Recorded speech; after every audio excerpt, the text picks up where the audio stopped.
Get your filthy, wrinkled hands off of that clutch. People like you are here to steal, not to shop. I am Vincent not going Thorne's anywhere. voice, a slick, venomous whisper, sliced through the cathedral-like silence of the Elysian gallery. He loomed, a predator in a tailored suit, over Eleanor Vance. At 72, the black woman was examining a $4,500 Loro Piana clutch with the quiet, practiced appreciation of a connoisseur. Her fingers, weathered by decades of signing deals that built empires, traced the supple calf-skin leather. Thorne, the store's manager, saw none of that. He saw only what his prejudice allowed him to see. Then, with a grunt of theatrical disgust, his open palm cracked across her cheek. The sound was obscene in the hushed opulence of the boutique. It was a wet, sharp report that echoed off the Italian marble floors and Bulgarian crystal displays. Eleanor stumbled backward, her simple but elegant cashmere coat snagging on a rack of silk gowns, sending them swaying like disturbed ghosts. The priceless clutch tumbled from her grasp, landing beside the scattered contents of her own purse, which had been knocked from her shoulder.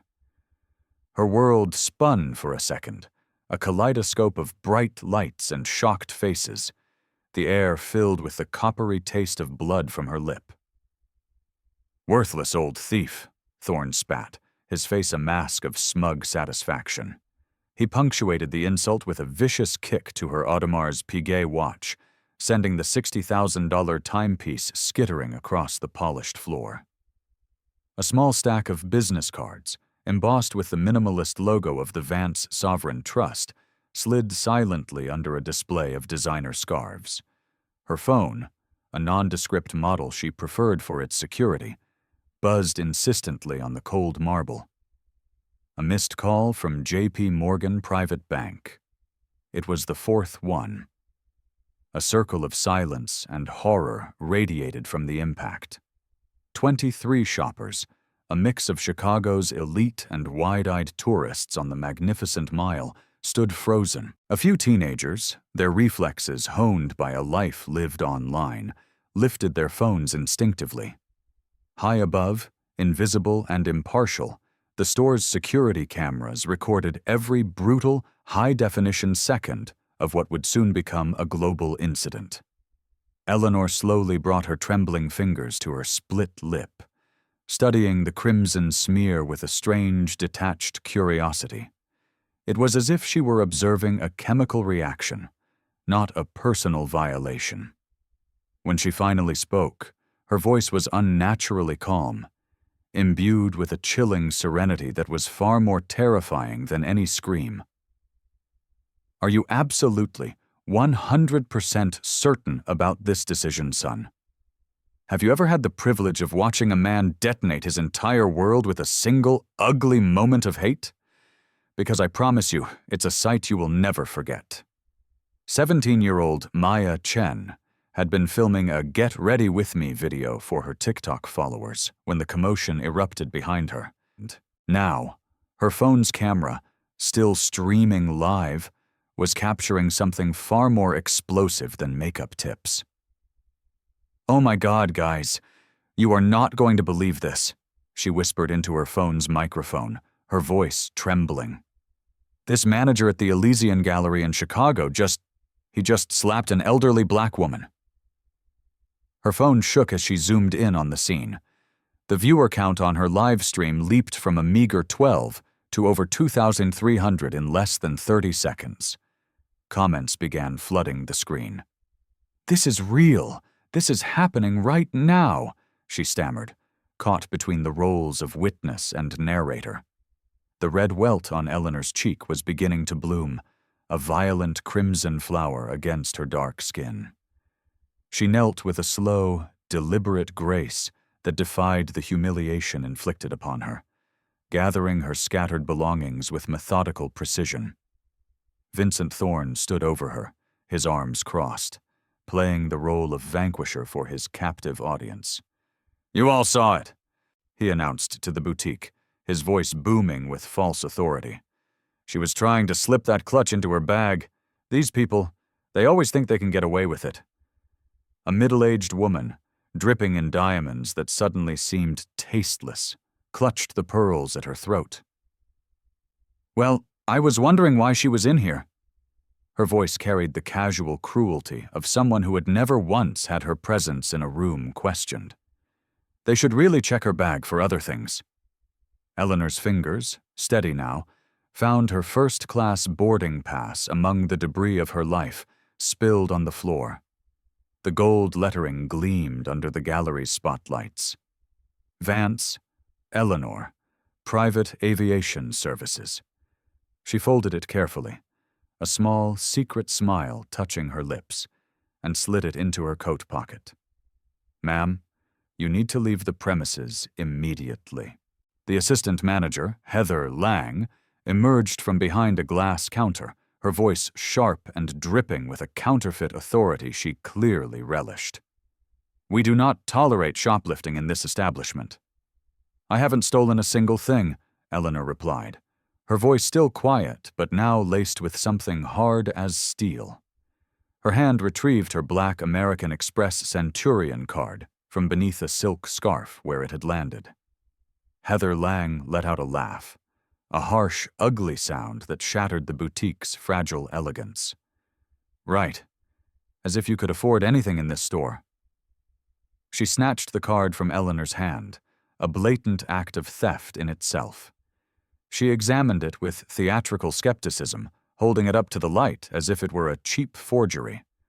"This is probably stolen, too." The live stream comments exploded into a frenzy of outrage.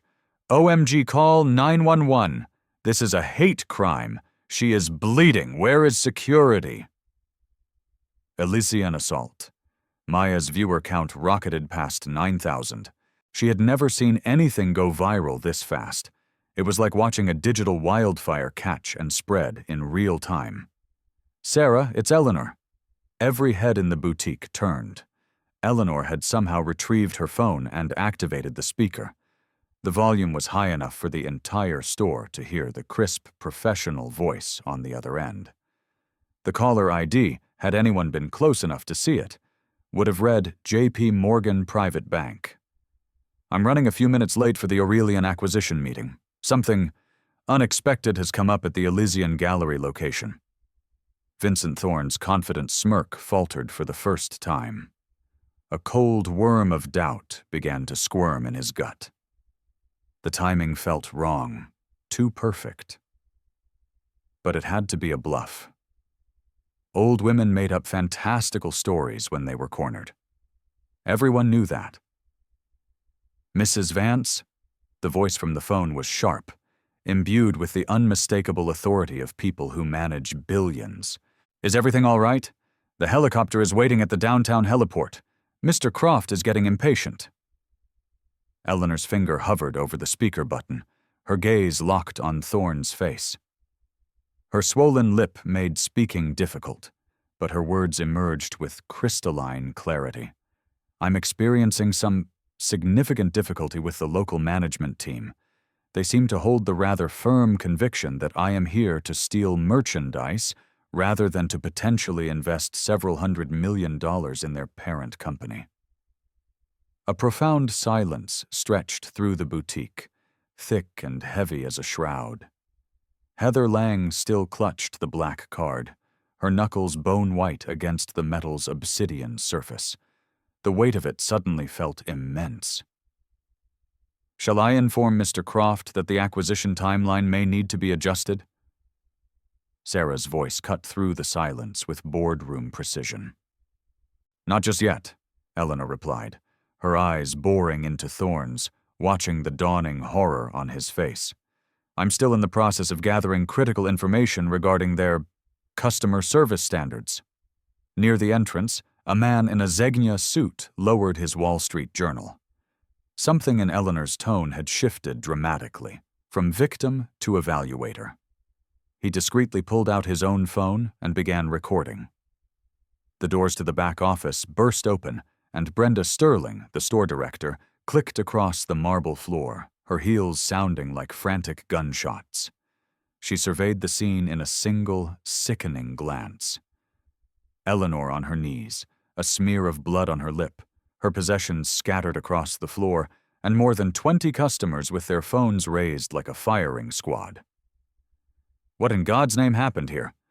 Sterling's voice carried the sharp, panicked edge of someone whose comfortable Tuesday was about to become a career-ending catastrophe. Caught this one trying to steal, Thorne replied, but his earlier bravado had evaporated, replaced by a reedy defensiveness. I had to use necessary force when she became aggressive. Sterling's eyes found Maya Chen's phone, and the live stream counter displayed on the screen, 15 to 600 viewers. Her stomach plunged into an icy abyss. She knew how this worked. Social media disasters didn't just ruin days, they vaporized careers in a matter of hours. Ma'am, I deeply apologize for any confusion, Sterling began, her tone a carefully constructed mask of corporate neutrality. Confusion? Eleanor's voice, still eerily calm, sliced through the platitudes as she slowly rose to her feet, brushing imaginary dust from her cashmere coat. Your manager publicly accused me of theft, struck me across the face in front of 24 witnesses, and then kicked my personal belongings across your floor. Which specific part of that sequence of events confuses you? The businessman near the entrance, who had been quietly filming, stepped closer. His phone captured Sterling's complexion as it turned the color of ash. His name was David Chen, a senior partner at a top Chicago law firm, and he had come to meet his daughter, Maya, for lunch. He recognized an authentic Audemars Piguet watch and real Loro Piana leather when he saw them. The items scattered on the floor were not the trinkets of a shoplifter. Mrs. Vance, Sarah's voice crackled again from the phone. Shall I inform the board that the management approach of the Elysian Gallery may not align with the ethical standards required for our investment criteria? Heather Lang finally looked down at the card in her hand. American Express Centurion. No preset spending limit. By invitation only. Minimum verifiable net worth requirement. $16 million. Her hands began to shake violently. Brenda Sterling grabbed Thorne's arm, pulling him aside. Her frantic whisper carried further than she intended in the tense silence. Did you even check her identification before you assaulted her? I don't need to check anything, Thorne hissed back, but his voice had lost all its earlier venom. It was thin and brittle. She was acting suspicious. Suspicious? David Chen stepped forward, his own camera still rolling. By doing what exactly? By quietly examining merchandise in a retail store? I'm David Chen, by the way, corporate counsel at Kirkland & Ellis. I've been observing this entire interaction for the past 10 minutes. Maya gasped. Dad? You're here? David nodded grimly, never taking his eyes off the store's staff. My meeting ended early. It seems I arrived just in time. He looked directly at Brenda Sterling. Your employee has just committed aggravated assault, on camera, in front of what appears to be nearly 20,000 live witnesses, and I can assure you, that's the least of your legal problems. The number hit Sterling like a physical blow. 20,000 people. 20,000 potential jurors, customers, and investors, all watching her store's sterling reputation collapse in real time. Phones would be ringing. Lawyers would be salivating. Stock prices would be tumbling. Eleanor collected her final item from the floor. A business card for the Vance Sovereign Trust. The firm was a legend in the world of private equity and real estate development, a silent giant that moved markets. She held it up for Brenda Sterling to see. I was considering your block for a potential acquisition and redevelopment project, Eleanor said, her voice now imbued with an undeniable authority. Your staff has provided an invaluable first-hand insight into your company's culture. Sterling's world tilted on its axis. A half-read memo from that morning flashed through her memory. Confidential. VIP investor site visit scheduled for Tuesday a.m. Treat with utmost discretion and respect. She had completely forgotten. Thorne's face had gone a ghastly, pasty white. You're the investor? Eleanor offered a small, chilling smile, an expression made all the more unsettling by the blood still staining her lip. Was, she corrected softly. Past tense. The live stream count on Maya's phone ticked past 23,000 viewers. In boardrooms and trading floors across Chicago and New York, phones were already beginning to ring. The digital wildfire had become an inferno. Clips of the slap were already being ripped and re-uploaded to every social media platform imaginable. The hashtag, Chukshor's Elysian Assault, was climbing Twitter's trending list in real time. Breaking. Elderly black woman assaulted in Chicago luxury store. Viral. Manager slaps potential billionaire investor. Racism caught live at Elysian Gallery. Brenda Sterling's phone began to buzz with a frantic, unending rhythm. Corporate headquarters, regional managers, the public relations department. She declined them all, her hand shaking too badly to answer. She was watching her career, her life, crumble to dust through the screen of a teenager's smartphone.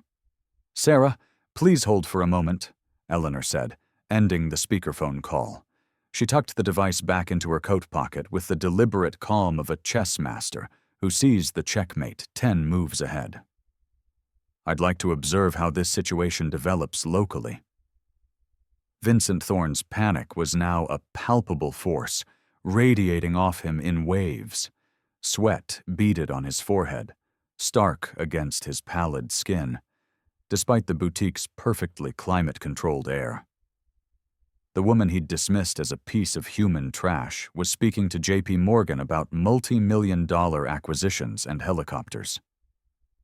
"Look," he began, his voice cracking around the edges. "Maybe we just got off on the wrong foot here." "The wrong foot?" Eleanor gently touched her swollen cheek, drawing everyone's attention to the darkening, ugly bruise. "Is that your company's official term for a criminal assault?" The other customers, previously frozen, began whispering amongst themselves. The woman with the pearls who had earlier supported Thorne now looked deeply uncomfortable, glancing nervously at the sea of phones recording her previous comments for posterity. "I think there's been a terrible misunderstanding," she said quietly to her companion, attempting to sidle away from the escalating disaster she had eagerly endorsed moments before. A security guard, Thomas Williams, finally approached, his steps cautious and measured. 23 years on the job had taught him how to read a room, and this one was screaming multi-million-dollar lawsuit. The elderly woman's profound composure unnerved him far more than any hysterics would have. "Ma'am," he said, his voice carrying genuine concern. "Do you require medical attention?" "Thank you, Thomas," Eleanor replied, reading his name tag with a surprising familiarity. "I appreciate your professionalism. You appear to be the only employee in this entire establishment who has exhibited a shred of basic human decency." Williams blinked, taken aback. How could she possibly know his name? They had never met. Yet something in her tone suggested an unnerving familiarity not just with him, but with his entire employment record. Heather Lang still clutched the Centurion card, her hands trembling so hard it rattled against her long fingernails. "This has to be fake," she whispered desperately to Thorne. "Old black ladies from the South Side don't have cards like this. The credit line alone—" "Give it back," Sterling hissed, her voice a tight coil of pure panic. "Now." But Heather had gone into a full meltdown. The implications of that black piece of metal were crashing down on her, and denial was the only refuge she had left. "She's probably some kind of professional con artist. They train them, you know. They train them to act all dignified and sophisticated to fool people like us." "And what precisely do they train us to do?" Eleanor's voice, though still quiet, cut through the whispers like a surgeon's scalpel. The boutique fell utterly silent. Every single phone camera swiveled to capture Heather Lang's face as she realized her venomous words had been broadcast to the world. A dozen devices zoomed in on her stammering, pathetic response. I didn't mean— Please, continue, Eleanor invited her, stepping closer. Her small stature seemed to grow, her presence suddenly commanding the entire space despite her simple coat and bloodied lip. Explain to me, to the police who are on their way, and to the 40,000 people currently watching, exactly what it is they train us to do. Maya adjusted her phone's angle, her journalistic instincts overriding her shock. She knew she was capturing lightning in a bottle. Her father nodded grimly from behind his own camera. His daughter was documenting history, and she was doing it perfectly. She means scammers, Thorne interjected desperately, trying to throw Heather a lifeline. All kinds of people run scams these days. It's not about race. But she didn't say scammers, did she? David Chen interrupted with the surgical precision of a seasoned litigator. She said they and them. Very specific pronouns, with very specific and legally actionable implications. David's years of taking depositions had taught him how to dissect language and expose the poison hiding beneath. His camera captured Heather's face as the full weight of her blunder crushed her. Brenda Sterling's second phone began to ring. Then her smartwatch buzzed. The digital avalanche had reached corporate headquarters in New York faster than she could have possibly imagined. Modern communication meant that a viral disaster moved at the speed of light. A nervous sales associate approached from the register area, wringing her hands. Mrs. Sterling, Channel 7 News just called the store's main line. They want a statement about the Elysian Gallery assault video. The words hit Sterling like a series of physical blows. News stations. The story had leaped from the chaotic world of social media to the mainstream press in under an hour. Corporate nightmare scenarios in training seminars didn't unfold this fast. Tell them no comment, she managed to choke out, her voice barely a whisper. They said they're sending a news crew anyway, the associate added, her eyes wide with fear. ETA is 10 minutes. Eleanor smiled faintly, a chilling expression made grotesque by the dried blood at the corner of her mouth. How very thorough of them. Her phone buzzed with an incoming text message, the preview visible to anyone standing nearby. Board helicopter ready for immediate departure. Weather clear for Chicago landing. S. Vincent Thorne's last shred of hope crumbled into dust. Real helicopters, real board meetings, real life-altering consequences for his foul assumptions. You're actually, he stammered, unable to form a coherent thought. I'm actually what, Mr. Thorne? Eleanor's tone remained conversational, almost gentle, which made it all the more menacing. Please, finish your thought. I am genuinely curious as to what you believe I actually am. The store manager's mouth opened and closed like a dying fish. Everything he had believed about this woman, his entire worldview built on a rotten foundation of stereotypes, was collapsing in on him. The police are here, someone announced from the entrance. 2 uniformed CPD officers entered, their presence instantly changing the atmosphere in the room. They surveyed the scene with professional caution.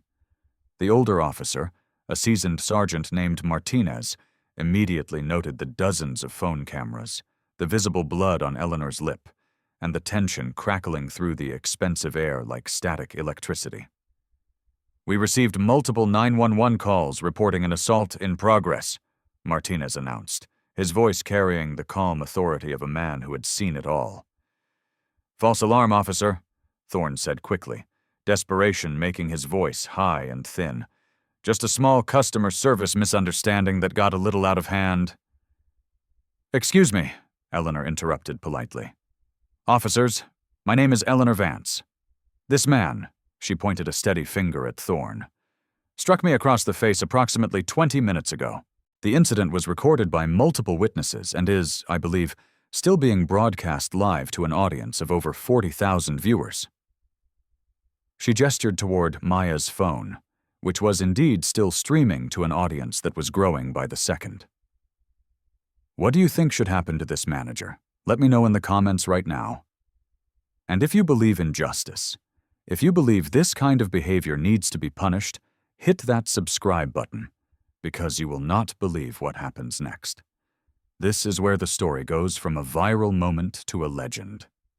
Sergeant Martinez examined Eleanor's face with practiced eyes.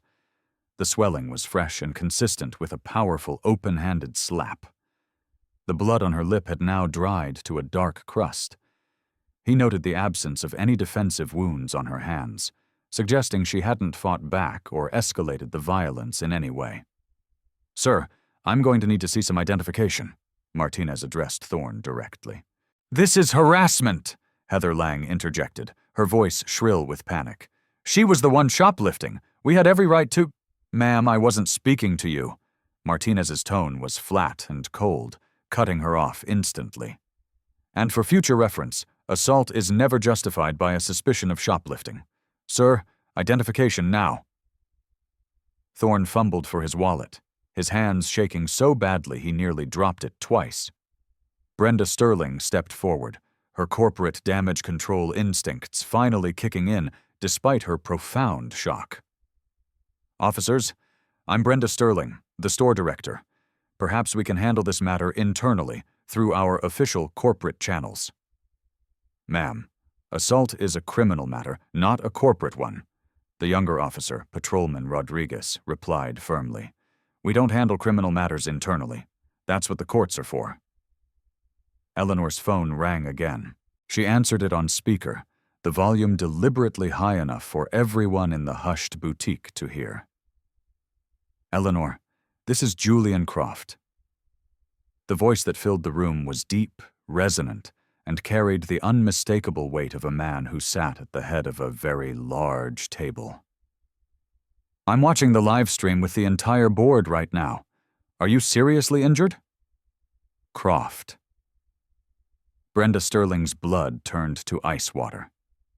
Julian Croft, the legendary, notoriously ruthless CEO of the Aurelian Lifestyle Collective, the parent company of the Elysian Gallery.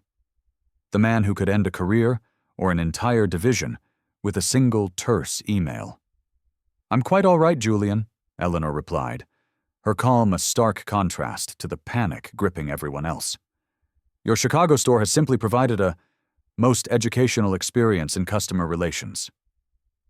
"I am en route by helicopter," Croft said, his voice tight with a barely controlled fury that promised devastation. "Do not move. Do not leave. We will handle this immediately." The call ended. A deathly silence stretched through the boutique. Vincent Thorne's face had gone from white to a sickly shade of gray. That was actually the CEO?" Eleanor nodded pleasantly. "Oh yes, Julian and I serve on several charity boards together. The University of Chicago Trustees, the Art Institute. He's a lovely man, though he possesses quite the temper when his subsidiary companies embarrass him on a global scale." Heather Lang finally dropped the Centurion card. It clattered against the marble floor, the sound as loud and final as a gunshot in the silence. Patrolman Rodriguez picked up the card, examining it with a professional interest. "American Express Centurion. My brother-in-law works in finance. He says these require an 8-figure net worth and a personal invitation from the CEO. Very, very exclusive." "It's probably stolen," Thorne whispered one last time, a desperate, pathetic grasp at the last straw of his shattered reality. Sergeant Martinez pulled out his radio. "Dispatch, I need a credit verification on an Eleanor Vance. I also need a background check and a verification of American Express Centurion cardholder status, effective immediately." "There's no need for that, officer," Eleanor said quietly. She pulled her driver's license from her wallet and handed it to Martinez. "Everything should match up perfectly." The sergeant studied the ID carefully, then looked at Eleanor, then back at the Centurion card. The name, the address on Lake Shore Drive, the photograph. Everything aligned flawlessly. "Ma'am," he said, his tone now deeply respectful. "Do you wish to press charges for assault and battery?" Eleanor considered the question for a long moment, while Vincent Thorne's world dissolved in real time. 47,000 people on a single live stream waited for her answer. News crews were pulling up outside. A CEO was descending from the sky in a helicopter. "Yes," she said simply, her voice clear and strong. "I absolutely do." Martinez turned to Thorne with the mechanical precision of a man who had performed this ritual thousands of times. "Sir, you are under arrest for assault in the 3rd degree. You have the right to remain silent. Anything you say can and will be used against you in a court of law." The Miranda rights echoed through the opulent boutique as the cold steel of handcuffs clicked shut around Vincent Thorne's wrists. The sound seemed to break a spell. Customers who had been frozen in a state of morbid fascination suddenly remembered they had other places to be, but none of them left. This was better than any reality show. Heather Lang watched her boss, her mentor, transform from a figure of authority into a common criminal in less than 60 seconds. Her own hand still trembled as she stared at the black card lying on the floor like an indictment. "Wait," she whispered, her voice barely audible above the commotion. "Wait, this can't be real." While Martinez processed Thorne, Rodriguez began methodically photographing the scene for evidence. The scattered belongings, Eleanor's bruised face, the horrified expressions of the staff. The live stream count on Maya's phone ticked past 52,000 viewers. Comments flooded the screen faster than the human eye could follow. "Justice served. Billionaire revenge. Karen is next. This is beautiful." Brenda Sterling's phone rang again. This time she answered it, her voice a hollow croak. "Rachel." The voice belonged to David Park, the regional director of operations. "What the hell is happening at your location? The board is losing its goddamn mind." "Sir, we have a situation." "A situation? Brenda, you have a viral video with 50,000 viewers showing our employee assaulting a customer who the board seems to think is Jesus Christ's richer aunt. Who is she? Who is Eleanor Vance?" The question hung in the recycled, air-conditioned air. Eleanor's phone buzzed. She glanced at the screen. A new text from Sarah. "Julian ETA, 3 minutes. He wants full disclosure prepared." She smiled, a predatory expression that transformed her weathered, grandmotherly features into something ancient and powerful. "Officers," she said pleasantly, her voice cutting through the noise. "Before we proceed any further, I feel I should probably provide a bit more context." Martinez looked up from his paperwork, his pen hovering mid-air. "Ma'am?" "I'm afraid I haven't been entirely forthcoming about my precise relationship with this establishment," Eleanor stated. She reached into her coat, withdrawing a slim leather portfolio that had somehow survived the assault unscathed. "Mr. Thorne and Ms. Lang made a series of assumptions based on my appearance. I thought it might be educational to allow those assumptions to play out to their logical conclusion." She opened the portfolio, revealing a single document, a holding statement that made Brenda Sterling's knees buckle. "The Vance Sovereign Trust," Eleanor announced calmly, her voice now possessing the clear, ringing authority of a CEO addressing her board, owns 67% of the Aurelian Lifestyle Collective. The Aurelian Lifestyle Collective, in turn, owns the Elysian Gallery brand. Transitively, and in every legal and financial sense of the word, I own this store. The silence that followed was absolute. It was a vacuum, sucking all the air and sound out of the room. Maya Chen's phone nearly slipped from her trembling hands. "Dad? Did she just say she owns the company?" David Chen, the corporate lawyer, could only nod, his own mind reeling as it processed the earth-shattering implications. Holy! She owns the entire goddamn company! Heather Lang made a small, choking sound, like a deflating balloon. Thorne, standing in handcuffs, looked like he might faint. More specifically, Eleanor continued, her voice as crisp and precise as a legal brief, the Vance Sovereign Trust controls over $340 million in corporate debt for the Aurelian Lifestyle Collective. We hold the primary mortgages on 47 of your store locations, including this one. We also, and this part is particularly relevant to your staff, manage the primary pension fund for all of your employees. Brenda Sterling's phone slipped from her nerveless fingers, clattering onto the marble floor. In layman's terms, Eleanor explained for the benefit of the two police officers who looked increasingly bewildered, I possess the legal and financial authority to close this store, terminate every single employee from the janitor to the CEO, and call in debts that would bankrupt the entire global chain within 72 hours. Patrolman Rodriguez stopped taking photographs. Ma'am, are you saying you could shut down all of it? All of it, Eleanor confirmed with a pleasant nod. 47 locations, 1,200 employees, gone. The live stream comments erupted into pure digital chaos. The viewer count was now approaching 60,000.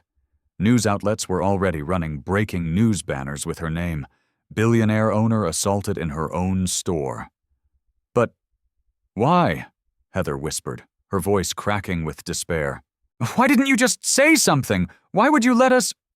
Because, Eleanor replied, her gaze sweeping over Heather, Thorne, and Sterling with cold, dispassionate judgment. I wanted to see how you treat the customers you perceive as inferior. I needed to understand the culture, the rot, that you've allowed to fester in the stores that bear my financial backing. She gestured to her swollen cheek. The dried blood, the scattered expensive belongings that revealed her true status only to those who knew how to look. Every year, the Vance Sovereign Trust conducts surprise, in-person evaluations of our major retail investments. We send anonymous auditors to assess customer service, employee behavior, and overall company culture. Eleanor's smile turned razor-sharp. Today, I was the mystery shopper. Vincent Thorne made a strangled, guttural sound from behind the cuffs. The wardrobe was quite deliberate, Eleanor continued, almost lecturing now. The modest coat, the comfortable shoes, the careful, slow examination of the merchandise. I wanted to present as someone you might easily stereotype, as someone you might feel entitled to disrespect. Brenda Sterling finally found her voice, a weak, reedy thing. You planned this? I planned to observe, Eleanor corrected her sharply. You planned the assault. You planned the discrimination. You planned the public humiliation. I simply documented it. She pulled out her own phone again, showing the screen to the officers. I have been recording audio since the moment I entered this store. I have documented every slur, every ugly assumption, every violation of basic human dignity. The thrumming of an approaching helicopter became audible, a distant whoomp, whoomp, whoomp that grew steadily louder. Through the boutique's massive plate glass windows, they could all see news vans from every local and national network jockeying for position on the street outside. Mrs. Vance, Sergeant Martinez said carefully, are you saying this was some kind of sting operation? A corporate evaluation, Eleanor replied, though it officially became a criminal matter the moment Mr. Thorne chose violence over professionalism. The helicopter noise intensified, the sound of its powerful rotors battering the air. Through the skylight, they could see it beginning its descent toward the building's rooftop helipad. Heather Lang sank into a nearby velvet chair, her face buried in her hands. My career is over. My life is over. Your career ended the moment you chose cruelty over kindness, Eleanor replied, her voice devoid of sympathy. As for your life, that is up to you.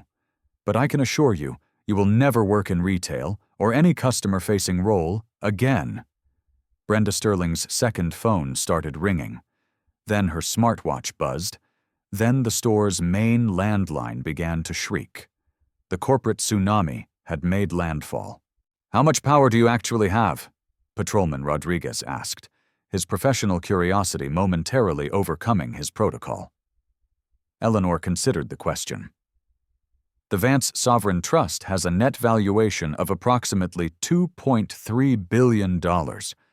We own commercial real estate in 48 states, residential developments in 67 cities, and hold significant equity partnerships with 112 major brands." She paused, letting the immense weight of the numbers sink in. "The Aurelian Lifestyle Collective represents approximately 8% of our total retail portfolio. Losing it would be inconvenient for us." She shrugged, an eloquent gesture of immense power. For them, however, it would be an extinction-level event. The helicopter was directly overhead now, its rotor wash vibrating through the entire building. "Julian is here," Eleanor announced unnecessarily. "He is going to want explanations. I would suggest you prepare honest ones." Thorne, still cuffed and facing a future of criminal charges and public infamy, finally found his voice again, a pathetic bleat. "Why? Why destroy us like this? We're just working people trying to make a living." Eleanor turned to study him with the cool, analytical patience of someone who had spent decades evaluating human character, both its strengths and its deepest flaws. "You struck a 72-year-old woman across the face because you assumed she was beneath you," she replied quietly. "You used racist and classist invectives because you thought no one with power would ever hear or care. You kicked my belongings and called me worthless because you genuinely believed there would be absolutely no consequences for your actions." She stepped closer to him, her voice dropping to a whisper that somehow carried to every corner of the silent boutique and into every microphone. "I didn't destroy you, Mr. Thorne. I simply held up a mirror. You destroyed yourself the moment you chose hatred over humanity." The helicopter's engines began to wind down. Heavy, purposeful footsteps echoed from the stairwell that led to the roof access. Julian Croft was coming. And Eleanor Vance, mystery shopper, assault victim, and the ultimate owner of everything Thorne had mistakenly thought he controlled, waited with the infinite patience of a woman who held all the cards. The real show was just about to begin. The stairwell door burst open with the force of corporate fury.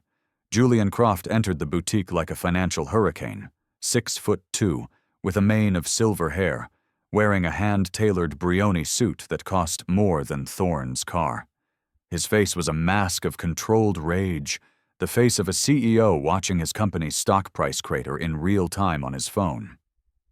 Behind him, Eleanor's executive assistant, Sarah, carried a tablet displaying live market data. The Aurelian Lifestyle Collective had already dropped a staggering 18% in market value in just 47 minutes. "Eleanor," Croft said, his voice tight with barely restrained emotion as he rushed to her side, ignoring everyone else. "Are you injured? Do you need a doctor?" "I'm fine, Julian," Eleanor replied, touching her swollen cheek almost dismissively. "Though your management team has provided quite an education in your company's underlying culture." Croft's gaze swept the scene with military precision. The handcuffed store manager, the terrified and weeping staff, the two stoic police officers, and the sea of phones still streaming to what was now over 63,000 people. It was his worst nightmare, playing out in high definition for the entire world to see. "Officers," he addressed Martinez and Rodriguez directly, "I'm Julian Croft, CEO of the Aurelian Lifestyle Collective. What charges are being filed?" "Assault in the 3rd degree against Mr. Thorne," Martinez replied calmly. "Mrs. Vance has also indicated a potential for theft charges to be filed against Ms. Lang here." Croft turned his furious gaze to Heather, who flinched as if struck. She was still clutching Eleanor's Centurion card like a holy relic.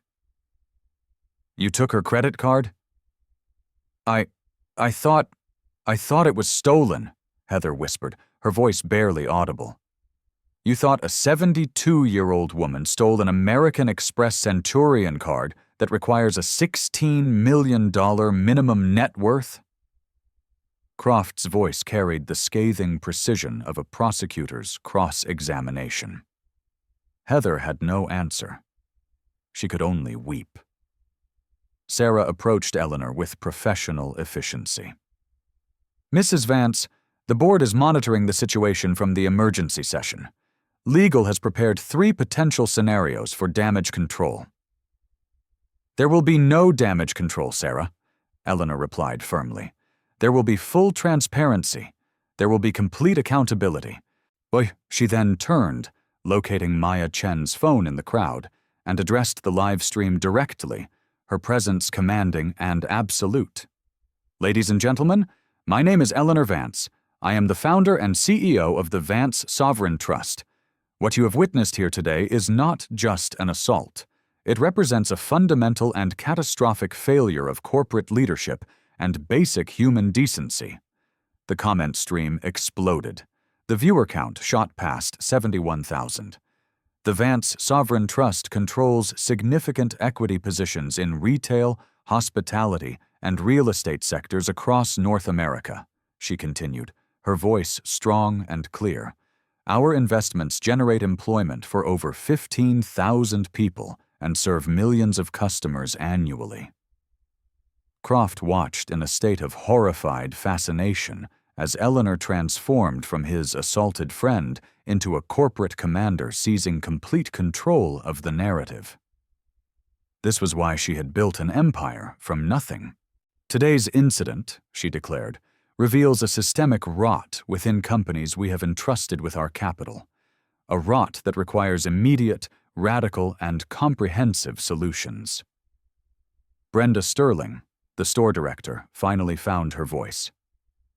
"Mrs. Vance, if we had known who you were—" "You would have treated me differently," Eleanor finished her sentence, her voice dropping with ice-cold judgment.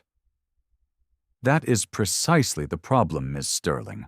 Customer service should not be dependent upon a customer's net worth. Human dignity should not require a financial pre-qualification." She gestured to her scattered belongings, now collected in a neat pile, but still a testament to the assault. "Every single customer who walks through that door deserves the exact same respect you would have shown a billionaire. Every human being deserves the courtesy you would have shown your own CEO. The fact that you clearly do not understand that simple, fundamental principle demonstrates a complete and unforgivable failure of leadership." Croft stepped forward, his corporate instincts finally taking over. "Eleanor, tell me what you need from us to resolve this situation." "Resolution?" Eleanor let out a short, sharp laugh, devoid of any warmth. "Julian, resolution implies this was some sort of accident or misunderstanding. This was institutionalized racism and classism, captured in high definition and broadcast to 71,000 witnesses." 73,000 now, Mrs. Vance?" Sarah corrected quietly, consulting her tablet. "CNN is picking up the live feed." The numbers were simply staggering. Corporate crisis managers trained for years to handle disasters 1/10 this size. "Here are my non-negotiable requirements," Eleanor announced, her voice taking on a boardroom authority that made everyone in the room, including the police officers, stand a little straighter. First, the immediate termination of Marcus Thorne, Heather Lang, and Brenda Sterling. No severance packages, no positive references. They will be permanently blacklisted from any retail management position within any company we have a stake in. Brenda Sterling's face crumpled. "Please, I have children." "You should have considered them before you enabled and presided over a culture of abuse," Eleanor replied, her voice utterly without sympathy.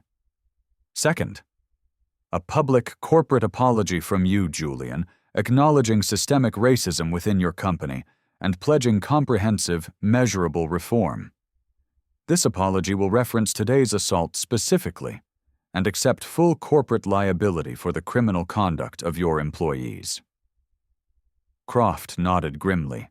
The legal implications were catastrophic, but he knew denial would be infinitely worse. Third, the immediate implementation of mandatory bias and de-escalation awareness training for every single employee, from the stockroom to the boardroom. There will be quarterly refresher courses and annual certification requirements. Failure to complete this training will result in automatic termination. Sarah took notes rapidly, her fingers flying across her tablet as she calculated the implementation costs in real time. Fourth, the installation of AI-powered customer interaction monitoring systems in all 47 Elysian Gallery locations. This AI analysis will flag discriminatory language, biased behavior patterns, and other negative indicators for immediate review by an independent ethics committee. The technology already existed. Both IBM and Microsoft had developed retail monitoring solutions precisely for this purpose. The cost would be approximately $2 million across all locations. Fifth, diverse hiring mandates for all management and executive positions. I want to see 40% minority representation in management roles within the next 18 months, with progress reports submitted directly to my office on a monthly basis. Heather Lang whimpered audibly. The industry would never hire her again. At 40 years old, with a criminal investigation pending and this level of public humiliation, her life as she knew it was over. Sixth, the establishment of a customer dignity fund to be endowed with $5 million annually. This fund will support civil rights organizations that focus on fighting retail discrimination. It will be managed by an independent board, and its disbursements will be made public. Croft's mental calculator was running constantly. Training costs, new technology implementation, legal settlements, monitoring systems, diversity initiatives. He was looking at a minimum of $50 million in first-year expenses alone. Seventh, personal restitution. Mr. Thorne will pay $50,000 in civil damages directly to a charity of my choice. Ms. Lang and Ms. Sterling will each pay $25,000 for their roles in enabling and supporting his discriminatory conduct. The amounts weren't financially devastating to the company, but they were personally catastrophic to the 3 individuals who had just lost their 6-figure incomes. And finally, Eleanor's voice took on the undeniable finality of a judge pronouncing sentence, a complete restructuring of corporate leadership accountability. Any future verified incident of discrimination in any store will result in the immediate termination of the regional director responsible for that territory, regardless of their direct involvement. She looked directly at Julian Croft. Including you, Julian. The rot stops at the top. The CEO's legendary composure finally cracked. His own multi-million-dollar job was now contingent on the behavior of 1,200 employees spread across 47 different locations. Eleanor, these requirements would fundamentally restructure our entire operational model. Yes, she agreed pleasantly. That is precisely the point. Patrolman Rodriguez, who had been listening with increasing amazement, couldn't help but ask, "Ma'am, what happens if they refuse your demands?"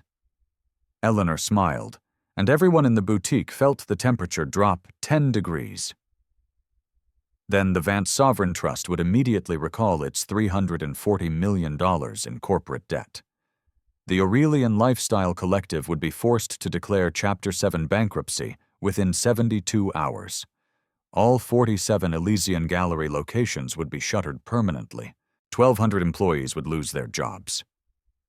She glanced at her damaged Audemars Piguet watch. The stock price would collapse to zero. Supplier contracts would terminate automatically.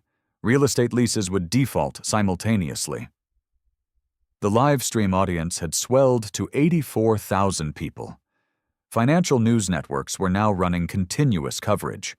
In trading rooms across Chicago and New York, analysts were already shorting all luxury retail stocks.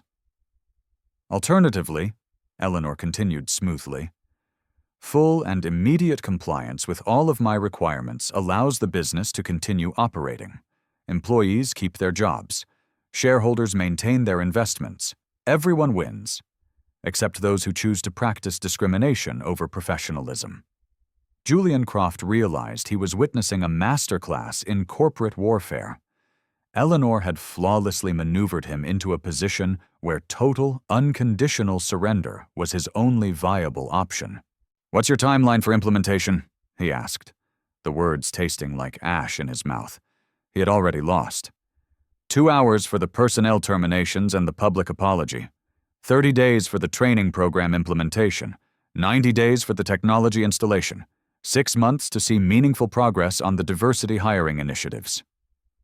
"Mrs. Vance," Sarah interjected gently, "the technology procurement alone typically requires a 6-month RFP process." "Then expedite it," Eleanor interrupted, without missing a beat. "Microsoft and IBM both have retail monitoring solutions ready for immediate deployment. The cost is irrelevant when compared to the cost of total bankruptcy." Thorne, still standing in handcuffs, a forgotten ghost in the drama he had created, finally grasped the apocalyptic scope of his catastrophe. You're destroying thousands of jobs because I made one mistake." Eleanor turned her full attention to him, her expression one of a patient teacher addressing a particularly slow and morally bankrupt student. "Mr. Thorne, you committed a violent criminal assault based on deep-seated racial prejudice. That wasn't a mistake. It was a choice that revealed not only your own character, but the diseased corporate culture that enabled you." She gestured to the cameras, the police, the frantic corporate executives scrambling to contain a disaster of his making. "I am not destroying jobs. I am demanding accountability. Every single one of your former employees who treats customers with dignity and respect will keep their position. Only those who, like you, choose discrimination will face the consequences." The helicopter's engines started to spin up again on the roof, preparing for departure.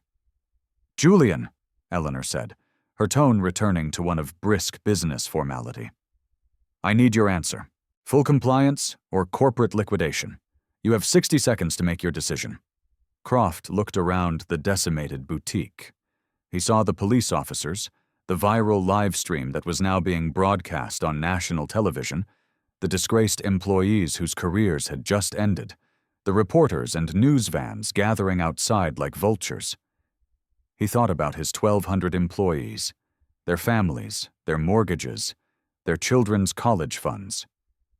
He thought about his shareholders, the pension funds, and the investment portfolios that were bleeding value with every passing second.